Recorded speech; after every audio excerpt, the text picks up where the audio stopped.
Muhammad Zani Abdul Ghani yang lebih akrab disapa Abah Guru Sekumpul lahir pada 11 Februari 1942 atau 27 Muharram 1361 Hijriah di Desa Dalam Pagar, Kecamatan Martapura Timur, Kabupaten Banjar. Beliau merupakan anak pertama dari Kiai Haji Abdul Ghani bin Haji Abdul Manaf dan ibundanya Hajah Maslihah binti Haji Mulia. Abah Guru Sekumpul merupakan ulama Banjar yang dikenal harismatik di Kalimantan, khususnya di Martapura, Banjarmasin. Banyak orang yang mengira Sekumpul adalah nama pondok pesantren, padahal tidak demikian. Awalnya di sekitar hutan Karamonting tersohor dengan nama Sungai Kacang. Namun ketika pengajian hijrah, Kiai Haji Muhammad Zani bin Abdul Ghani memperkenalkan nama Sekumpul. Benar adanya, pada tahun 1970-an di kawasan tersebut ada yang menjuluki Sekumpul. Sampai ketika guru pindah, terminologi Sekumpul mulai dikenal khalayak. Nah, perubahan tersohornya nama tersebut menjadi awal sejarah sapaan ulama yang dikenal harismatik tersebut, Abah Guru Sekumpul. Berikut 15 karomah Abah Guru Sekumpul yang menggetarkan hati. 1. Bioskop yang listriknya padam lalu besoknya ambruk. Suatu sore ketika Guru Zaini masih berusia belasan tahun, datang temannya yang masih familinya. Temannya itu mengajak untuk jalan-jalan ke pasar. Guru Zaini muda tidak keberatan asal tidak terlalu lama.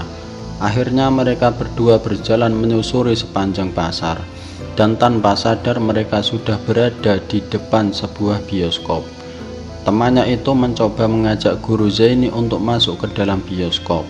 Dengan berbagai alasan, Guru Zaini menolak halus ajakan itu. Namun sang teman tetap memaksa masuk sambil menarik tangan Guru Zaini muda.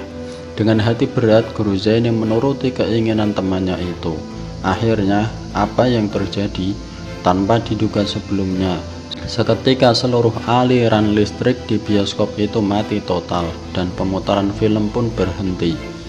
Bukan sekedar itu, keesokan harinya terbetik sebuah kabar bahwa bioskop itu ambruk. Sebuah tempat yang dimasuki oleh kekasih Allah akan berubah menjadi baik dan hilang kebatilan dari tempat itu. Subhanallah. Dan sungguh besar sekali penjagaan Allah terhadap hamba-hamba yang dicintainya. 2. Angin yang berhembus kencang ketika Abah Guru dihukum sang ayah. Abah Guru sejak kecil dididik dengan sangat ketat oleh orang tuanya. Sang ayah, Guru Abdul Ghani, selalu mengawasi sang anak dengan sangat ketat. Sedang melakukan apapun, sang ayah selalu memperhatikan dengan seksama agar jangan sampai sang anak melakukan perbuatan yang melanggar aturan syariat. Sampai suatu hari, sang ayah mendengar kabar Abah Guru melakukan sebuah tindakan yang kurang berkenan di hati sang ayah. Ketika Abah Guru sampai di rumah, beliau diikat oleh sang ayah di tiang rumah. Lalu dupa dinyalakan di dekat wajah beliau, sehingga Abah Guru merasakan panas. Saat Abah Guru dihukum oleh sang ayah, alam menjadi ganjil. Angin beliung berhembus sangat kencang. Nenek beliau, Salbiah, yang dikenal sebagai seorang wali majdzub, memandang ada kaitan ganjilnya cuaca dengan dihukumnya Abah Guru. Beliau pun kemudian meminta hukuman itu disudahi saja. Dan benar, saat sang ayah menghentikan hukuman itu atas permintaan ibunya, cuaca menjadi normal. Angin yang semula berhembus sangat kencang tiba-tiba menjadi tenang. 3. Membuka kewalian seorang sayyid. Dikisahkan oleh Habib Husain Alaidrus dari Singamahakam, ada seorang sayyid yang setiap hari duduk-duduk di tempat perjudian. Sampai suatu saat ajal datang menjemputnya. Orang-orang kampung tidak ada yang tahu siapa dia sebenarnya. Di saat wafatnya, hanya istri dan anaknya yang menghadapi jenazahnya. Tidak ada satu tetangga pun datang. Tidak ada satupun tetangga yang mau memandikan, mengkafani, mensolatkan jenazahnya. Sang istri menangis melihat keadaan suaminya. Dia pun berdoa, "Ya Allah, bagaimana dengan jenazah suamiku? Apakah aku buang ke sungai Mahakam ini atau aku biarkan sampai membusuk? Engkau yang maha luas rahmatmu, berilah petunjuk." Tiba-tiba masuk seorang tampan tinggi rupawan mengucapkan salam. "Assalamualaikum ya Syarifah." Tampak puluhan orang berjubah dan bersorban mengiringi di belakangnya. "Waalaikumsalam warahmatullah." Saat melihat sang guru, si Syarifah tersentak kaget bukan main. Yang datang adalah Al-Imam Al-Qutbul Aqwan As-Syekh Muhammad Zaini bin Abdul Ghani Sekumpul. Syarifah bertanya, "Kapan pian kesini guru? Kalimantan Timur dan Kalimantan Selatan sangatlah jauh, apalagi kami di daerah Hulu Mahakam Kembang Janggut ini." Jawab guru Sekumpul, "Allah yang memudahkan." Tiba-tiba dari luar banyak orang kampung datang dan terperanjat seketika tahu yang datang guru Sekumpul. Maka mereka keheranan dan salah satu dari mereka berkata, "Wahai guru, ini adalah orang yang senang berjudi, tiap hari duduk-duduk di tempat perjudian." Guru Sekumpul tersenyum dan berkata, "Apakah kamu melihat beliau sendiri main judi, atau beliau cuma duduk-duduk saja di situ tanpa main judi?" Sang penduduk terdiam. Kata Abah Guru Sekumpul kemudian, "Beliau ini yang tiap hari kalian lihat di tempat perjudian adalah seorang zuriat Rasulullah Shallallahu Alaihi Wasallam. Beliau ini yang jadi penyandang balak di kampung sini. Beliau ini yang setiap malam pada saat kalian tidur beliau bangun dan sholat tahajud mendoakan kalian. Beliau juga yang rela setiap hari duduk di tempat perjudian, berzikir dan memohon ampun untuk para penjudi agar mereka sadar. Tapi kalian tidak tahu, kalian cuma melihat dengan pemandangan zuhir saja. Beliau tidak terkenal dalam pemandangan masyarakat bumi, tapi sangat terkenal di langit." Maka para penduduk menjerit dan menangis. Yang biasa berjudi langsung sujud dan memohon ampun kepada Allah. Lalu jenazah beliau dimandikan, dikafani dan disolatkan hingga diantar ke pemakaman. Hujan pun turun dengan derasnya usai pemakaman. Janganlah kalian seperti itu. Walaupun dia berperilaku seperti itu, tapi sebenarnya dia tidak seperti itu. Berprasangka baiklah dengan makhluk Allah Subhanahu wa Ta'ala, dan hati-hati kalau itu zuriyah Sayyidil Wujud Sallallahu Alaihi Wasallam. Kalau tadi tetap dibiarkan seperti itu sampai Syarifah itu sakit hati, tenggelam nanti desa kalian ini. Murka Rasulullah Sallallahu Alaihi Wasallam, murka juga Allah Subhanahu wa Ta'ala. Setelah itu Abah Guru Sekumpul beserta rombongan pamit pulang naik kapal. Tapi ada yang aneh.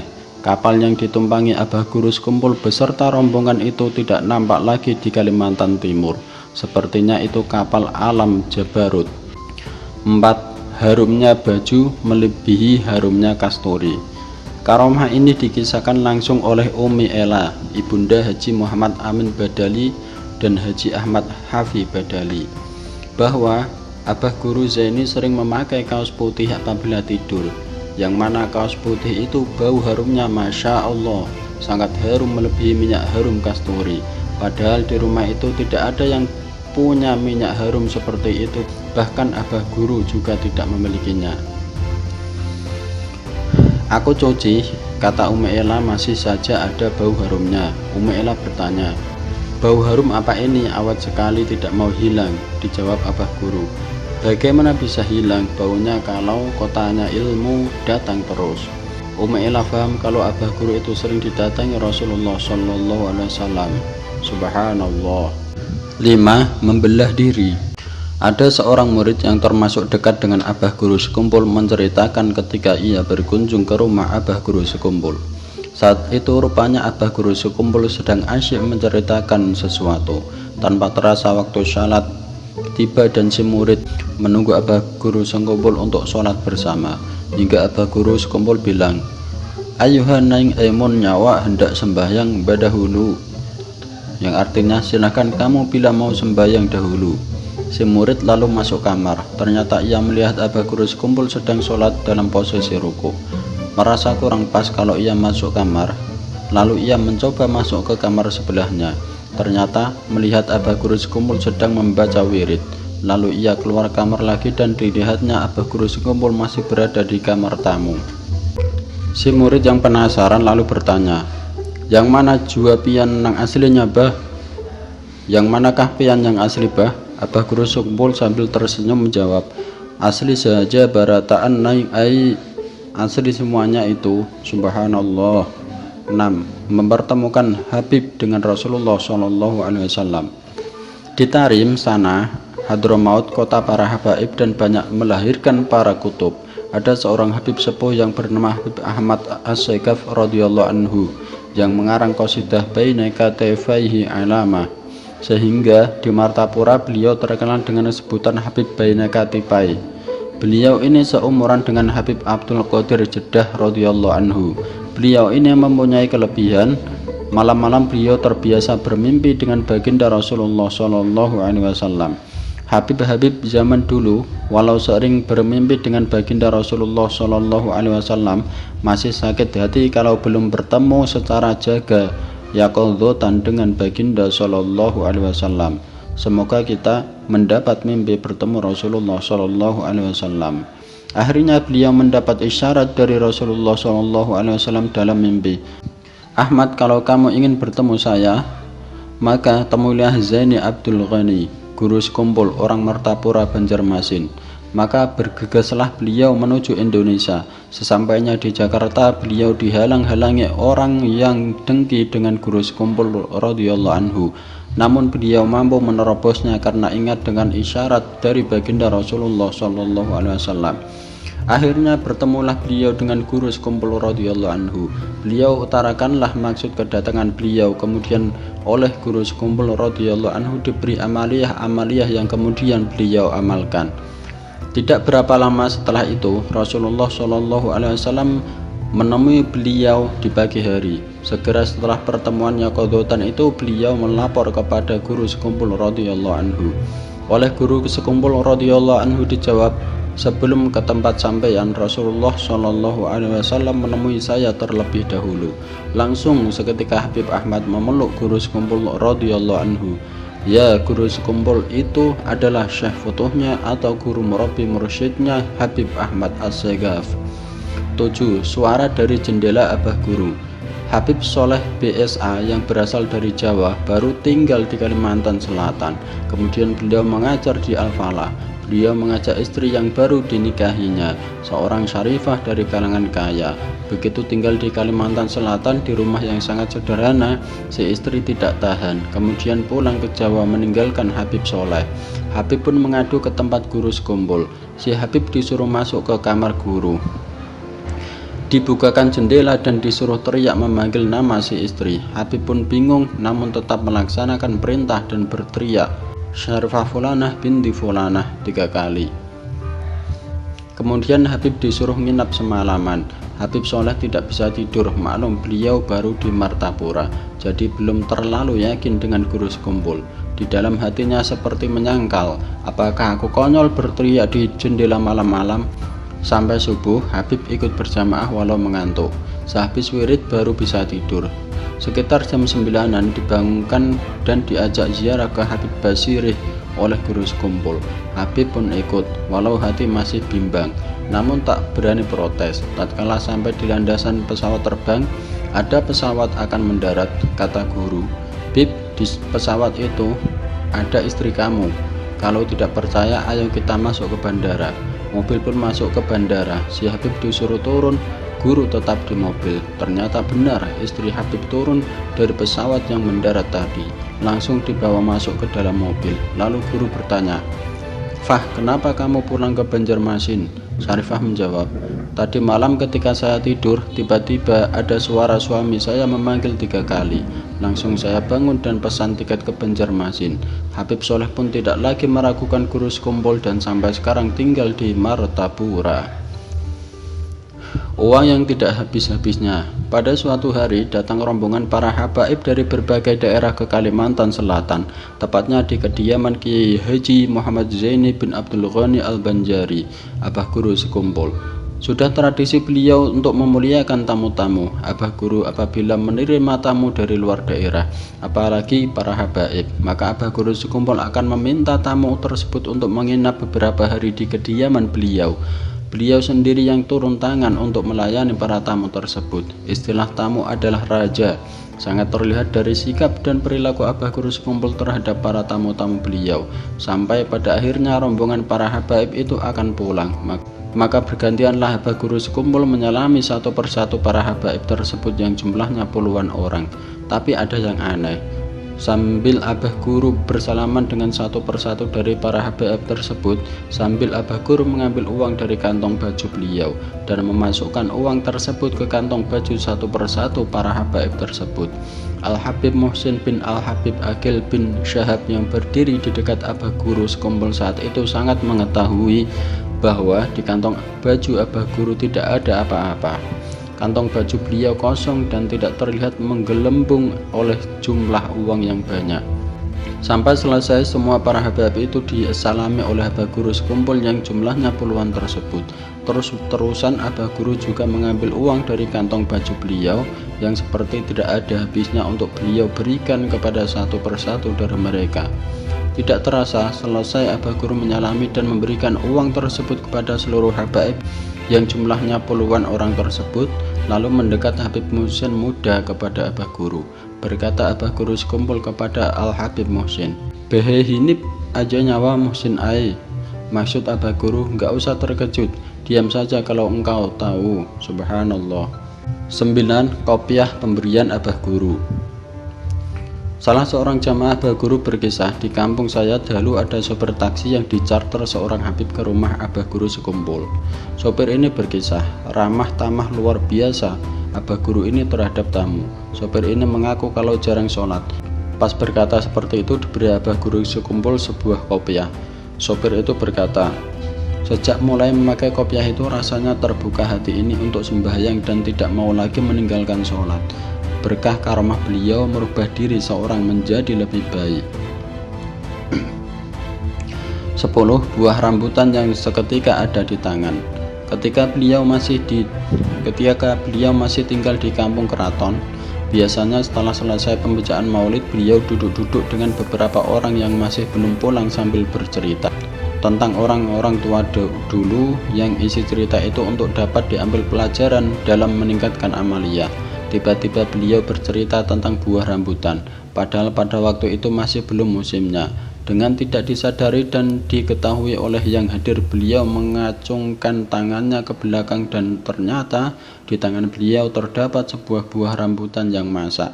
Maka heranlah semua yang hadir melihat kejadian akan hal tersebut, dan rambutan itu pun langsung beliau makan. 11. Menurunkan hujan. Pada suatu musim kemarau yang panjang, di mana hujan sudah lama tidak turun sehingga sumur-sumur sudah hampir mengering, maka cemaslah masyarakat ketika itu dan mengharap agar hujan bisa turun. Melihat hal yang demikian, banyak orang yang datang kepada beliau mohon minta doa beliau agar hujan segera turun. Kemudian beliau lalu keluar rumah dan menuju pohon pisang yang masih berada di dekat rumah beliau itu. Maka beliau goyang-goyangkanlah pohon pisang tersebut dan ternyata tidak lama kemudian hujan pun turun dengan derasnya. 12. Air beliau yang mujarab. Sebagian ke rumah beliau lagi ada orang yang tertelan gigi palsu. Kemudian datang ke rumah Abah Guru meminta air. Waktu itu beliau sedang tidur, tidak sempat air itu ditiup beliau. Lalu diambil orang air tersebut, lalu diminumkan air tersebut. Setelah diminumkan, maka keluarlah gigi palsu tersebut. 13. Suara Abah Guru sekumpul terdengar sampai ke atas langit. Ketika Habib Anis mau ke sekumpul naik pesawat, di tengah-tengah penerbangan Habib Anis berkata, "Suara deru pesawat telah berhenti, dan ini dengarlah, suara Guru Zaini sedang membaca maulid terdengar sampai ke atas langit." Semua rombongan mendengarnya dengan jelas. Maulid yang dibaca Abah Guru sekumpul terdengar di langit. Subhanallah. 14. Melunasi hutang tanpa diberitahu. Suatu hari Habib Maksum dari Pasuruan bertamu ke rumah Abah Guru sekumpul. Di perjalanan ia berkata, "Jika Guru Zaini itu betul-betul wali Allah, maka hutangku 21 juta rupiah lunas."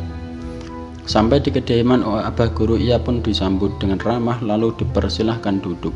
Ketika sedang bercakap-cakap beberapa saat, tiba-tiba datang seseorang menyerahkan cek kepada Abah Guru. Abah Guru memberikan cek tersebut begitu saja kepada Habib Maksum. Padahal Abah Guru belum sempat melihat jumlah yang tertera di kertas itu. Kata Abah Guru untuk melunasi hutang. Lalu Habib melihat jumlah yang tertera di cek itu. Astagfirullah, ia pun terkejut. Jumlahnya 21 juta, persis jumlah hutang yang dia miliki. Padahal Habib belum mengatakan apa-apa pada Abah Guru tentang hutangnya itu.